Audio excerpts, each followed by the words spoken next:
நம்ம இன்றைக்கி நாட்டுக்கோழி குழம்பு எப்படி வைக்கிறதுன்னு சொல்லிட்டு பார்க்கலாம். ஃபஸ்ட்டே நான் கறியை கழுவிட்டேன். இப்போ மஞ்சத்தூள் போட்டு ஒரு 10 நிமிஷம் வந்து அப்படியே ஊற விட்டுருங்க. அப்போ தான் அதில் வர்ற பேட் ஸ்மெல் வராமல் இருக்கும். நாட்டுக்கோழி நம்ம வாட்டுறதுனால அதில் எப்போவுமே ஒரு ஸ்மெல் இருக்கும். இந்த மாதிரி ஊற வச்சு மறுபடியும் கழுவிடுங்க.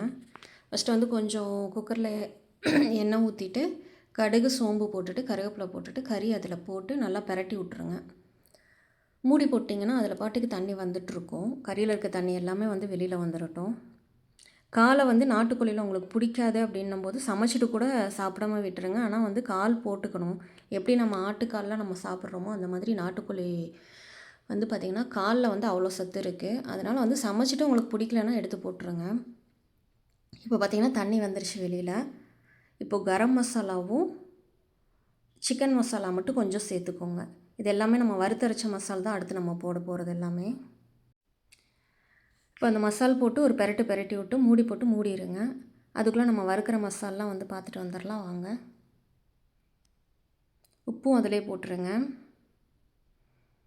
நல்லா ஒரு கிளறி விட்டுருங்க. இப்போ வந்து ஃபஸ்ட்டு மிளகு, சீரகம் போட்டுக்கோங்க, சோம்பு, கொஞ்சோண்டு கடலைப்பருப்பு, மல்லி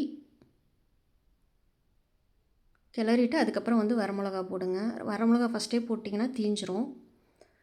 ஆற வச்சுட்டு அதில் வந்து பார்த்திங்கன்னா தேங்காய் உங்களுக்கு வேணும்னா ஒரு தக்காளி போட்டுக்கோங்க. நல்லா தண்ணி ஊற்றி நல்லா அரைச்சிருங்க. அதுக்குள்ளே இந்த மசாலா எல்லாம் கறியில் பிடிச்சிருக்கும்.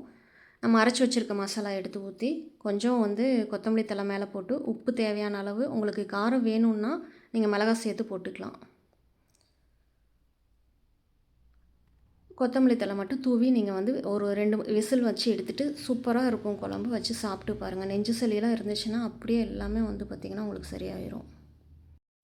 ஃபர்ஸ்ட் ஆஃப் ஆல் நான் சாரி சொல்லிட்டு தான் வீடியோவே ஆரம்பிச்சிருந்துருக்கணும். எனக்கு இவ்வளோ ஃபேன்ஸ் இருப்பீங்கன்னு சொல்லி நான் எதிர்பார்க்கல. அவ்வளோ டிஎம் ஏன் வீடியோ போடலன்னு